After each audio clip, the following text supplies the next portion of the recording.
Hey, I'm Decathlon Gamer. Welcome back to Tennis Manager. This is episode number 10. Last time out, we had the disappointing victory, right? Funny to say, but you want a challenge.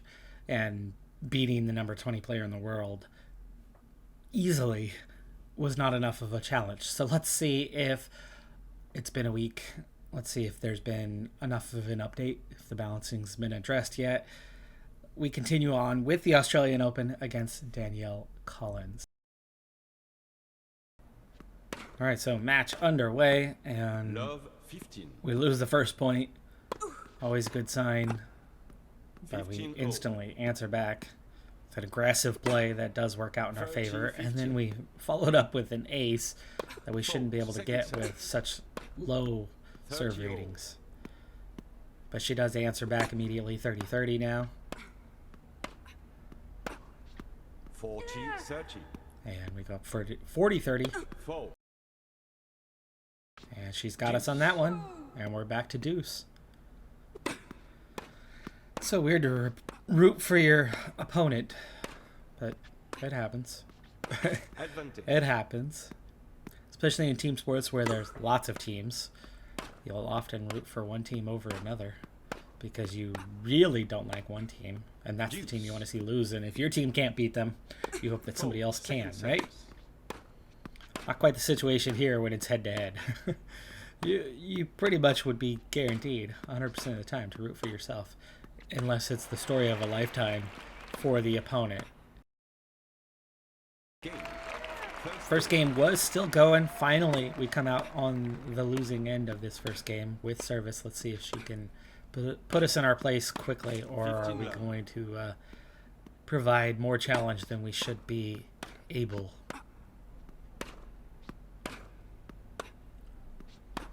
Out. 30 love. Just a little bit long on that one. And we trail.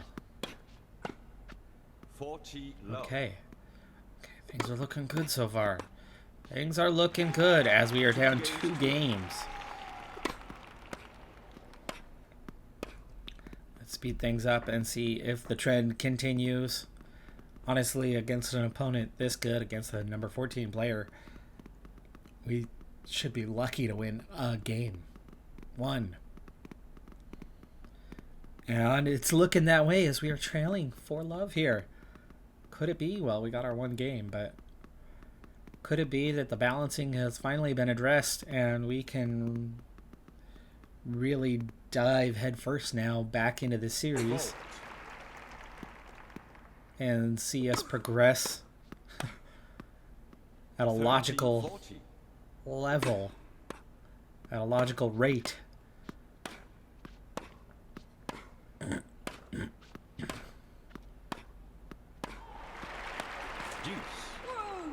Staying alive here in the set. Advantage.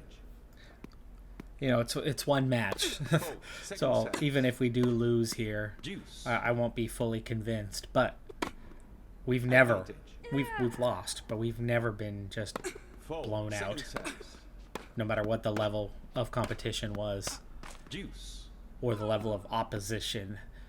And we comfortably Second set. beat the number 20 player. So Advantage. losing to the number 14 player suddenly, 4. Second set. this definitely hints that the match play is tougher now. Game and first set. For set down. Yes. Yes, we're losing. Second set. Come on. Come on. Don't let me down. Miss Collins, get that job done. She's up 4 love. Yes. Set. Yes. Yes. Ah, the happiest loss I'll ever have. No idea. Out. 15. 40. No idea how much, 4. how Second strongly set. I feel about this, because Game and first set. I get bored. I get so bored of a game if it's too easy. I want a proper challenge. I want a hard challenge. I don't want an impossible challenge. That will get frustrating eventually, but I want it close, much closer to that end than the opposite. And this was not only too close to too easy. It was just straight up way too easy. I mean, come on. We've got a 14-year-old kid who's just tearing it up already on the national stage. And we won one game out of 13 played. Yes. All right, let's hope this is the beginning of something beautiful, which is regular losses, occasional wins, and a developing youngster. Let's continue on. Let's see what happens if it's just a one-off. So the push from the sponsor to get to level 2 Sports Center, not just level 1, remains. That's a significant upgrade from where we're at, and it's a costly one. It's a very costly one. And it does not come with the benefit of revenue. At least not enough. I mean, we're talking about barely. In fact, you're only essentially covering cost of each upgrade there. Therefore, I'm actually gonna bypass. They might want it, and it will lead to a little bit more money between seasons, but it's not worth it. It's not worth it at this point in time. So going back over to the business center where we can actually make some money, which makes a lot more sense to me at this point. Let's go ahead and go with press conference room and look at that huge increase, an extra 80,000 at the cost of 14. So an extra 66k a month. So I've flown up the rankings after the Australian Open, even though it's been a few weeks already. We're into February. I'm the 1 seed for an 80 level tournament in Shrewsbury. Let's hope that we do face a difficult challenge here. First opponent is the kind that is certainly beatable, but as we get on into the later rounds, certainly by the quarterfinal, I would hope that we're facing somebody who's going to give us a tough go of things. If we have a difficult go but win the first match, I'll be pretty happy by that one. But let's go ahead and use that quick sim and see where we end up. 6-4, 6-3. All signs pointing to something a lot more balanced than before. This is somebody I think we could beat. Total winners was similar. Unforced errors was less, and that was the difference. We won, but we didn't blow her away. This is starting to feel right. Yes, I think they have fixed it. They're onto something here anyway. Feels like it. Second round, tougher opposition, but still one that we were maybe just a little bit better than. 6-4, 7-6, tiebreaker in the second set. We had more winners this time, but we actually also had more unforced errors, and we had a much closer match. We only won 51% of the points. Okay. And it's the 8 seed at 218, who was 200 spots above us just a few weeks ago. So let's hope this is that stopping point, right? We've handled somebody not far below her, but it was close. Let's hope we have a close loss on this one, and I will be absolutely thrilled by that. If we have a super close victory, I'd be like, yeah, okay, we're right around top 250. But that would feel good. Super close victory. Took 3 sets. 53% of points won. Lots of winners compared to her, but definitely on the losing side, unforced errors. And we haven't seen this kind of number from our player. And Uni should have that kind of number. Technically, she's not that gifted. Play style, sure, it's going to lead to some winners. Especially with the physical advantage we have, and especially not against the best athletes out there. But technically, we should be making plenty of mistakes. Even though we won, I'm still happy with where we're at because it was close and it looked far more realistic than what we were seeing before. It's funny how in Tennis Manager 21 and in this year's edition, how frequently I would come up against Diane Perry. And she was somebody that I tried to recruit many, many times in Tennis Manager 21 in the early part of the career. And then eventually we just kind of paid attention as we went along. You know, young, high-end prospect who's supposed to get much higher in the rankings as time goes on. gets into, I don't know, top 25, top 50 anyway. We've beaten her just once so far, labeled as a tough match, even though her ranking wasn't quite as high as some of the others, but she has developed well and she's climbing. Let's see if a tough match equals a loss. It does! It does! Thank you, Diane Perry. 4-6-1-6. So not a blowout or anything, but she beat us pretty comfortably. Only 20 winners this time. None in the service department for us. Didn't make a ton of errors. It was 11. We kept it fairly clean, but she was just clearly better, and she won 3 out of every 5 points played. Okay, folks. Can we officially say? Maybe we'll wait for third time's the charm, right? Or 3 strikes you're out. Whatever the case may be. Sample size is getting better, though. We've had close victories. We're not blowing anybody out. And we seem to be getting beat where we should be getting beat. Or we've had that 1 or 2 very close victories in contests that were fairly evenly matched.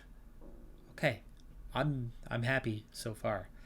We'll expand that sample size a little bit further yet before we officially declare anything, but feeling good. So I didn't want to 100% vacate the juniors this year. Not 100% anyway.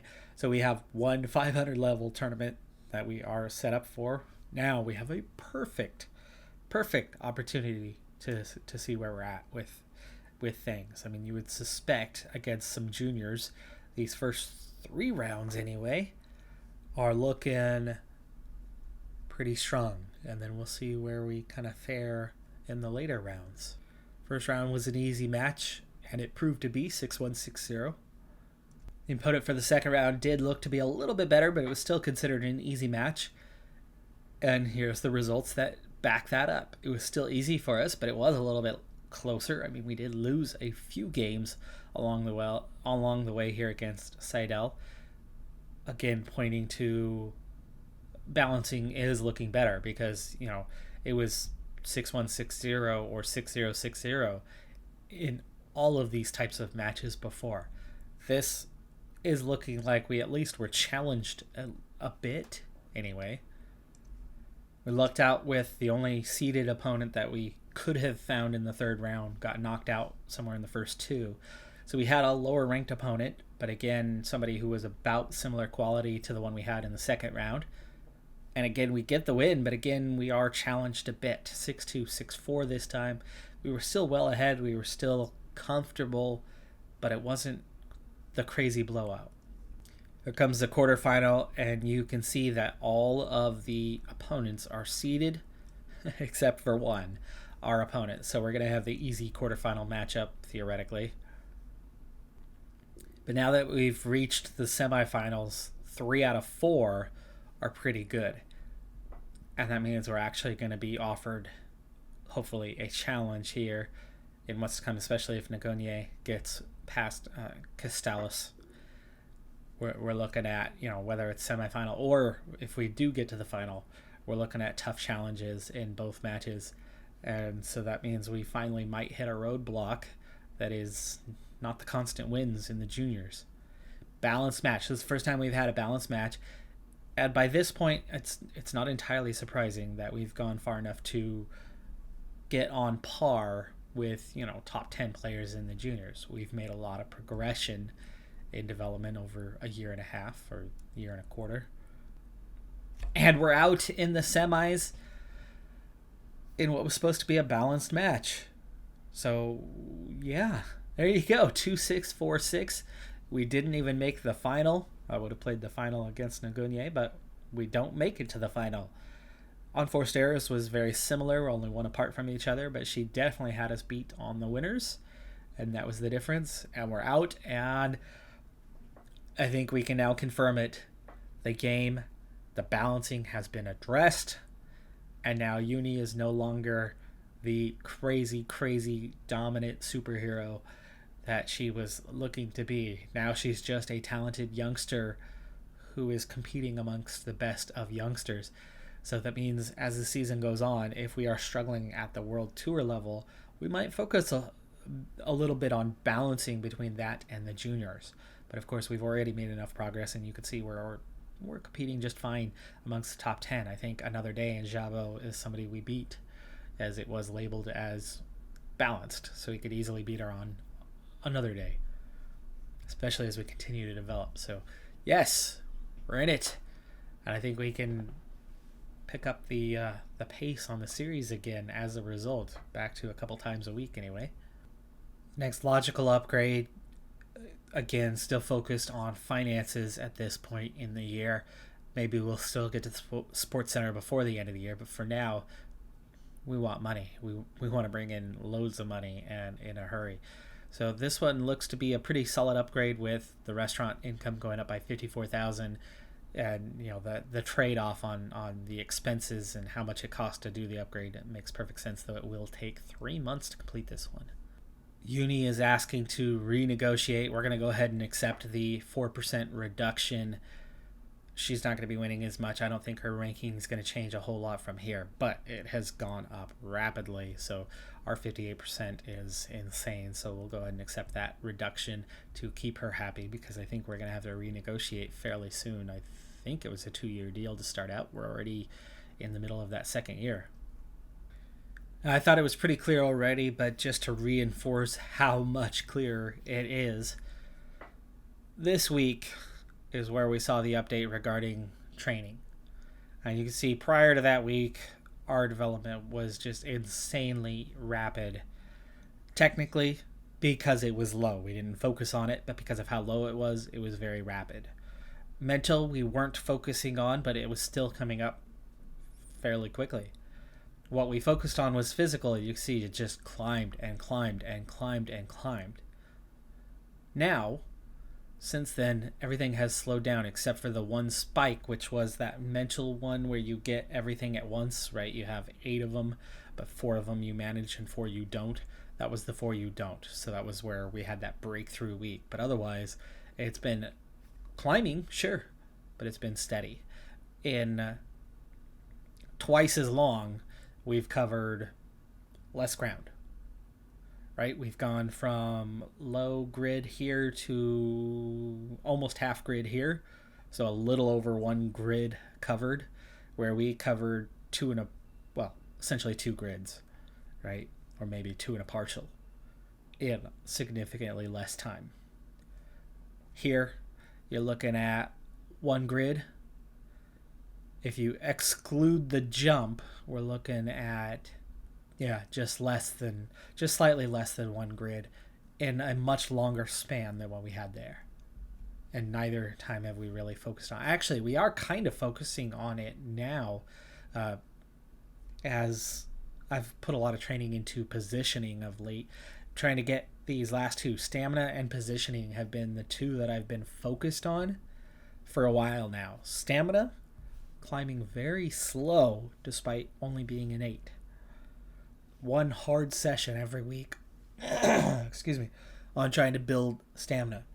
Positioning has had 2 light sessions every week, equaling the same kind of 4 bars that you get on the hard session here.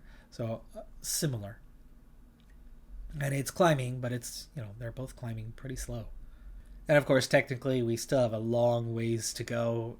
Some of the base attributes are getting up there. They're getting to respectable levels, certainly for the juniors, and for the lowest World Tour riders. But played too much BCM. World Tour athletes. But the skill shots are still well below, besides Smash being a bit higher than the rest. But same thing here. Physically, we've progressed just over 1 grid slot, where here we went 1, 2, 3 grid slots. So we focused on this and went 3 grid slots. Over a significantly longer period of time, we've done 1. All right, folks, today might have been a short episode. However, we're back. We are back with a vengeance. I'm super excited for where we're at and what's going to happen from here. The balancing appears to be taken care of. Seems to be a done deal. The balancing feels really good right now. Training was fixed a little while back, certainly a few episodes ago. And now it feels like the competition, the match, whether it's quick simulation or live play, both seem to have been addressed competitively. We seem to be about in the right place now.